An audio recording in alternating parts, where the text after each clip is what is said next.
Hello everyone, welcome back to my channel. মই ৰশন আশা কৰোঁ আপোনালোক সকলোৱে ভালে আছে আৰু পৰীক্ষাৰ প্ৰস্তুতিও ভালে চলিছে। আজি এই ভিডিঅ'টোৰ উদ্দেশ্য হ'ল মোৰ 2 month ষ্টাডি প্ল্যান আপোনালোকৰ সৈতে শ্বেয়াৰ কৰাৰ। বহুতে আচলতে মোক ৰিকুৱেষ্ট কৰি আছিলে যে কেনেদৰে মই পঢ়ি আছোঁ, আগলৈ কেনেদৰে পঢ়িম বুলি ভাবিছোঁ, কেনেদৰে প্ৰিপাৰেশ্যন লৈ আছোঁ। গতিকে একমাত্ৰ তেওঁলোকৰ ৰিকুৱেষ্টৰ প্ৰতি লক্ষ্য ৰাখি এই ভিডিঅ'টো আজি বনোৱা হৈছে। আৰু এই ষ্টাডি প্লেনটো আচলতে কিন্তু প্ৰিস্ক্ৰাইব কৰি থকা নাই মই একেবাৰেই, কাৰণ সকলোৰে ষ্টাডি ষ্ট্ৰেটেজি সম্পূৰ্ণ পৃথক। সকলোৱে নিজৰ সুবিধা অনুসৰি নিজৰ ষ্ট্ৰেংথ আৰু উইকনেছ বা প্ৰিপাৰেশ্যন ষ্টেজ অনুসৰিহে লিখা পঢ়া কৰে আৰু সেইমতে ৰুটিন বনাই ষ্টাডি প্লেন কৰে।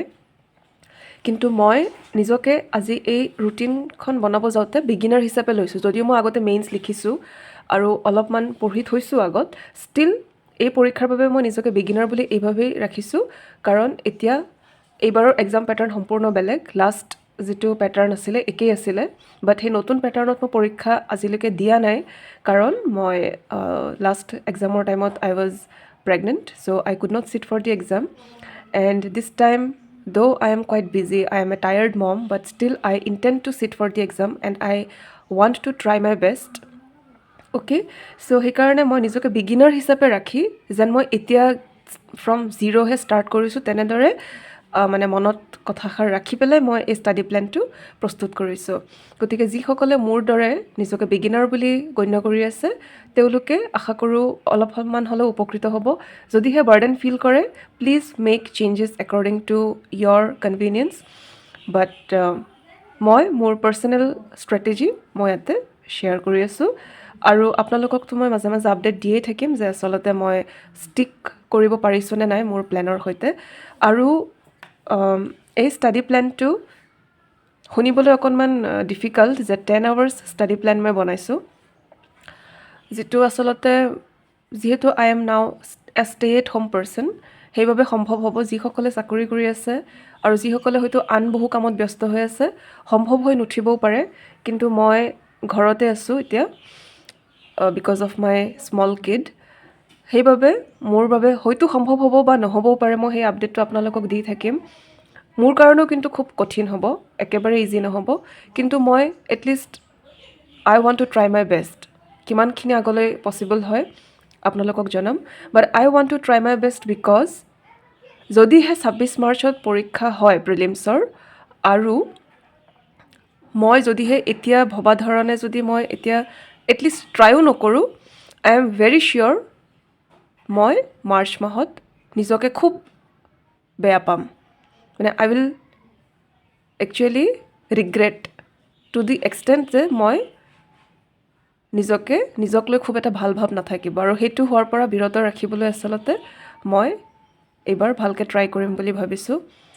আৰু মোৰ লগত এনেকুৱা আগে পিছে হৈছে, মই সেইবাবে নিজৰ অভিজ্ঞতাৰ পৰা আচলতে মই জানো যে আই উইল ৰিগ্ৰেট ভেৰি বেডলি যে মই সময়মতে ষ্টাৰ্ট কৰা নাই। চাইক'লজিত এষাৰ কথা আছে, প্লেনিং ফেল আছে। আমি প্ৰায় ভাবোঁ যে হৈ যাব, আৰু সেই হৈ যাব বুলি ভাবোঁতে পিছত পৰীক্ষাৰ আগত গৈ পেলাই বহুত সময় এনেকুৱা হৈছে, মই কিয় আৰু এটা সপ্তাহ ভালকৈ নপঢ়িলোঁ, আৰু মই কিয় এমাহ ভালকৈ নপঢ়িলোঁ, মই কিয় দিনটোত মানে 4 ঘণ্টাৰ সলনি 5 ঘণ্টা নপঢ়িলোঁ, বা এঘণ্টাও কিয় নপঢ়িলোঁ, এনেধৰণৰ ভাৱ মোৰ বহুবাৰ আহিছে যোৱা কেইবা বছৰত। গতিকে I don't want to go' through that again, that is very painful to be honest, very very painful. গতিকে ব'লক আৰু বেছি কথা নবঢ়াই আৰম্ভ কৰোঁ আজিৰ এই খুব একান্ত ব্যক্তিগত কিন্তু ৰিকুৱেষ্ট অনুসৰি। বহুতে ৰিকুৱেষ্ট কৰিছিলে যে মই কেনেদৰে প্ৰিপেয়াৰ কৰি আছোঁ জনাব লাগে, সেইবাবে একমাত্ৰ তেওঁলোকক উদ্দেশ্য কৰি আজি মই আগবাঢ়িছোঁ মোৰ এই ব্যক্তিগত ৰুটিনখন শ্বেয়াৰ কৰিবলৈ। So' this is my 2 month study plan, January plus February, আৰু 1 day a week for revision. এটা দিন মই সপ্তাহৰ ৰাখিম জাষ্ট ফৰ ৰিভিজন। তাৰমানে মই কোনখিনি বস্তু ৰিভাইজ কৰিম, যিখিনি মই হাতে লিখা নোটছ বা টাইপড নোটছ প্ৰস্তুত কৰিম সেইখিনি মই ৰিভাইজ কৰিম, কাৰণ একেবাৰে এমাহৰ মূৰত গৈ ৰিভাইজ কৰিব গ'লে কিন্তু প্ৰত্যেকটো বস্তু অচিনাকি যেন অনুভৱ হ'ব।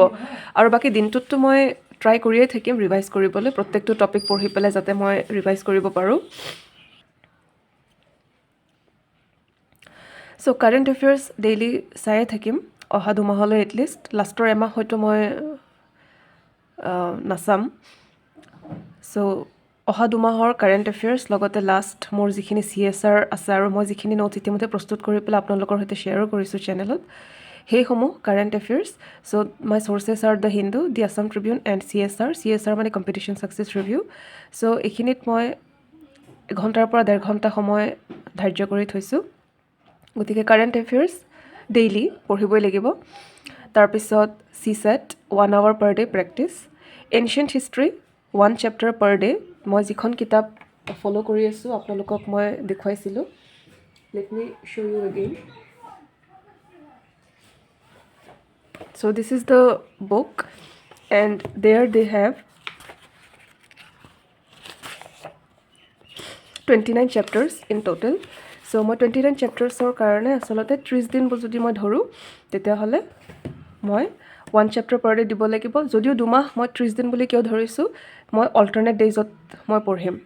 মই এমাহকৈ এনেকৈ ব্ৰেক কৰা নাই, যিহেতু ব্ৰেক কৰিলে আমাৰ চিলেবাছখন কাৰেণ্ট এফেয়াৰ্ছ, CSAT, এনচিয়েণ্ট হিষ্ট্ৰীৰে 4টা ভাগ হৈ যায়। এনচিয়েণ্ট হিষ্ট্ৰী, মেডিয়েভেল হিষ্ট্ৰী, তাৰপিছত ইণ্ডিপেণ্ডেন্স ষ্ট্ৰাগল, তাৰপিছত পষ্ট ইণ্ডিপেণ্ডেন্স। চ' 4টা ভাগ যিহেতু হৈ যায়, সেইখিনি আকৌ মানে এনেকৈ দীঘলীয়া হৈ যায় আমাৰ সূচীখন।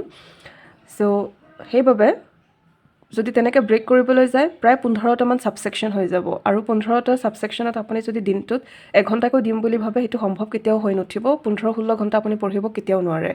গতিকে মই CSAT 1 hour per day ৰাখিছোঁ, ancient history 1 chapter per day ৰাখিছোঁ, তাকো অন অল্টাৰনেট ডেইজ। মই এমাহকৈ এইবাবে ৰখা নাই কাৰণ আই উইল ষ্টাৰ্ট মিছিং দি আদাৰ ছাবজেক্টছ, যে মই হয়তো পঢ়ি থকা নাই। চ' লেট মি ষ্টাৰ্ট নাও অনলি। সেইটো কৰিব গৈ আকৌ সেই কি বুলি কয় এটা খদমদম লাগি যায় বুলি যে কয়, সেইটো হৈ যাব। তাৰপিছত মই ডিষ্ট্ৰাক্ট হৈ যাম, মোৰ পঢ়া আগ নাবাঢ়িব। গতিকে on alternate days I will try to give my best for each subject. So' এটা দিনৰ বাবে মই এটা ৰাখিছোঁ ancient history 1 chapter per day 30 দিনত। দেন ইণ্ডিয়াজ ইণ্ডিপেণ্ডেন্স ষ্ট্ৰাগল, কিতাপখন মোৰ লগত এই মুহূৰ্তত নাই, মোৰ ষ্টাডি ৰুমত আছে। চ' 1 chapter per day, তাতেও 30 something টোটেল চেপ্টাৰ্ছ আছে।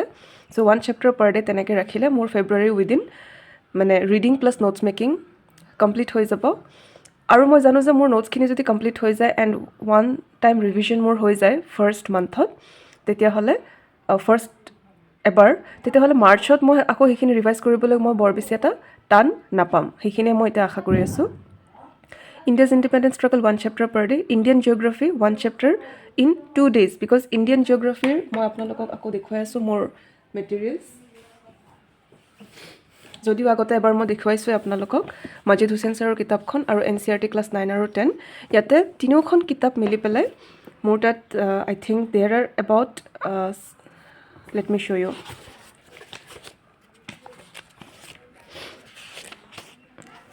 চ' ইণ্ডিয়ান জিঅ'গ্ৰাফী পাৰ্টৰ আমাৰ ইয়াতে কেইটা চেপ্টাৰ আছে, 4টা চেপ্টাৰ আছে। Okay, 4 chapters from Indian geography. Then from class 9 there are 6 chapters.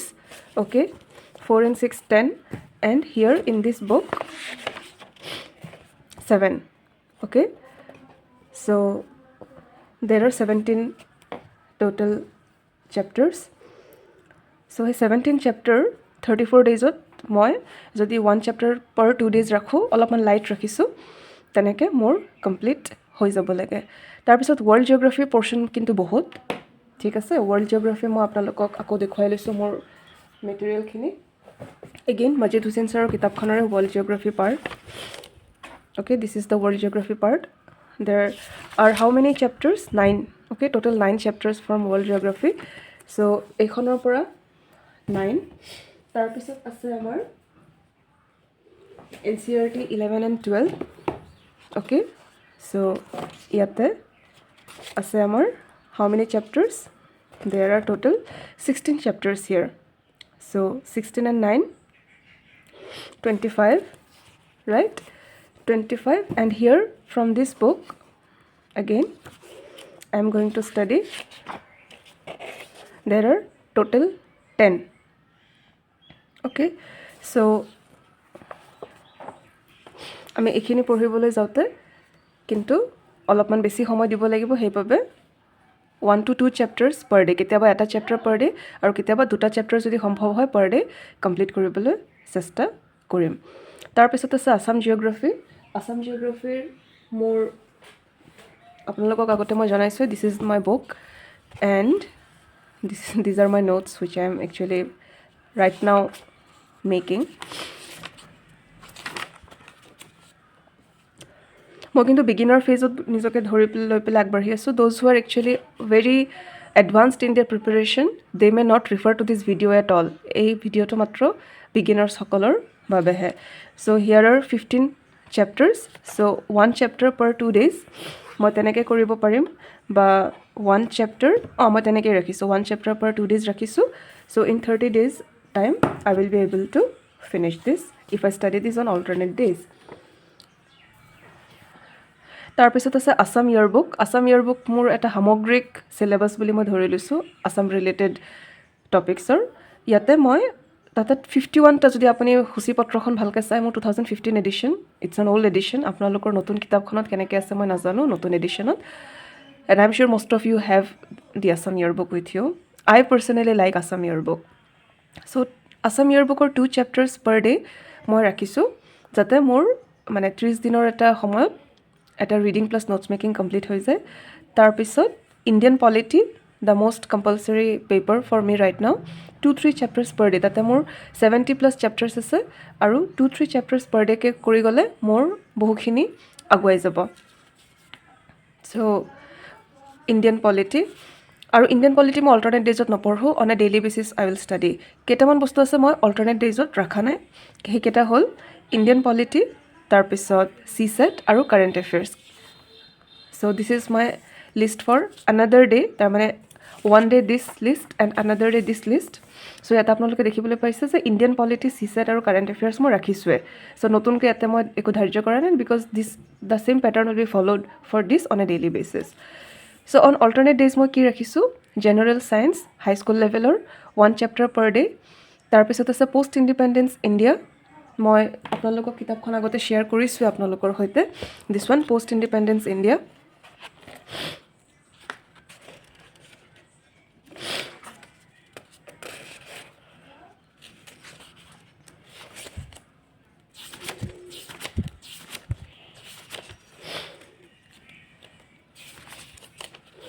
So there are total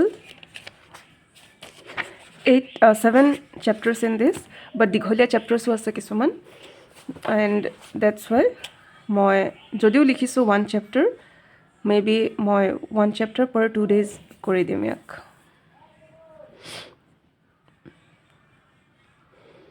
1 chapter per 2 days, বা 3 daysও কেতিয়াবা লাগিব পাৰে, সেইটো according to upcoming time I will see. তাৰপিছত medieval India 1 chapter per day, সেই কিতাপখন মোৰ লগত নাই, এতিয়া ষ্টাডি ৰুমত আছে. তাৰপিছত আছে আমাৰ Assam history 1 chapter per day. Assam history, let me tell you, I have ordered a book today by Shikhar Bhattacharya. Priyam গোস্বামীখন মোক বহুতে ছাজেষ্ট কৰিছিল, কিন্তু মই তাতে দেখিলোঁ সূচীপত্ৰখন অনলাইন, তাতে ইয়াণ্ডাবু সন্ধিৰ পৰাহে আছে আচলতে. But I want something which is a comprehensive coverage of the ancient times through of Assam, একদম আৰ্লি অৰিজিনৰ পৰা. মই সেইবাবে এইখনকে আচলতে অৰ্ডাৰ কৰিলোঁ. যদিও প্ৰিয়ম গোস্বামীৰখন I am very sure for modern history is very good, কাৰণ মই যিখিনি দেখিছোঁ মানে ভাল লাগিছে, ধুনীয়াকৈ দিয়া আছে মডাৰ্ণ হিষ্ট্ৰী অফ আছাম. কিন্তু মই এতিয়া সদ্যহতে গোটেইখিনি বিচাৰিছোঁ, সেইবাবে মই এখন অৰ্ডাৰ কৰিছোঁ. চ' তাৰ পৰা মই 1 চেপ্টাৰ পাৰ ডে পঢ়িম বুলি ভাবিছোঁ. তাৰপিছত environment and ecology 1 chapter per 2 days. Why let me show' U.